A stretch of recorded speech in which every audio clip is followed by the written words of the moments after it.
Hello, and thank you for taking time to view this email etiquette guide for students. First, I'll get started by going over some reasons that having email etiquette is important. So we interact more and more with written word. We also have situations where there may not be a time to ask questions or receive immediate feedback due to having a question at a later time, or there being just too many people at the time that your question comes up. So it becomes more difficult to discuss questions or problems with your instructor. Without immediate feedback from the reader, it's easy to be misunderstood. So what I'm going to do is go through some basics of things that can help you be successful in communicating through email. So we'll get started with the basics here. When emailing your instructor, always remember to include your full name, your class number, your section. Include what the email is about in the subject.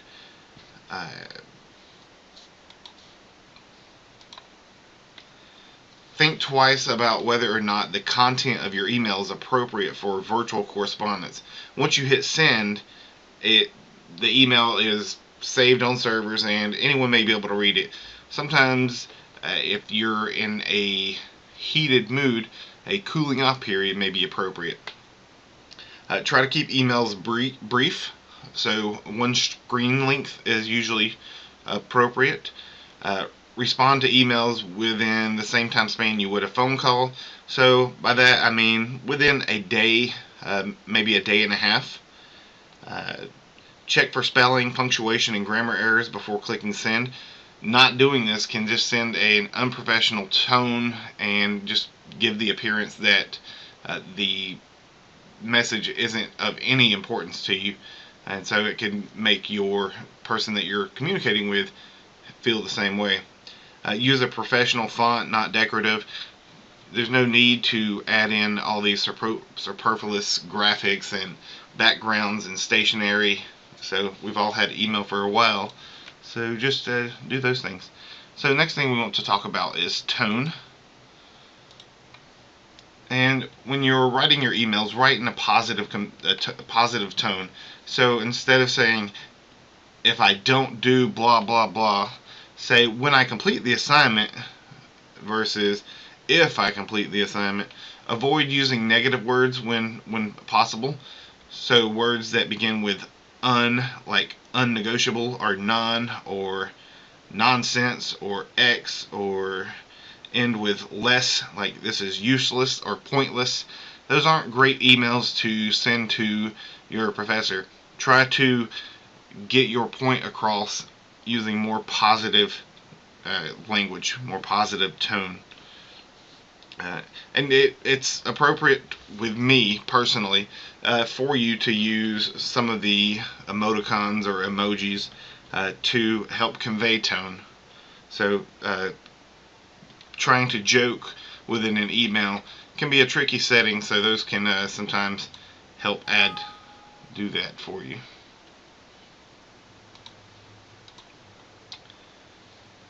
Next thing we'll talk about is using attachments. So if your instructor asks for certain assignments to be in a certain format, please follow that format.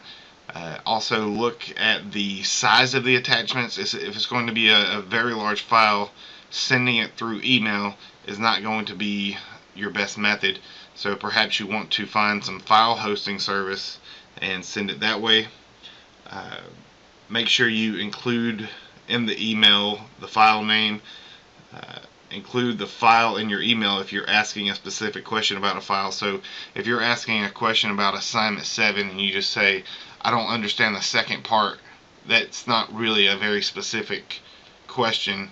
So including where you are at part 2 and explaining what your question about part 2 is pertaining to will lead you to a more successful communication. And in general, most professors will typically use Microsoft Office file format unless it's noted otherwise. Next thing we'll talk about is complaints. So you should briefly state the history of the problem to provide context of the problem.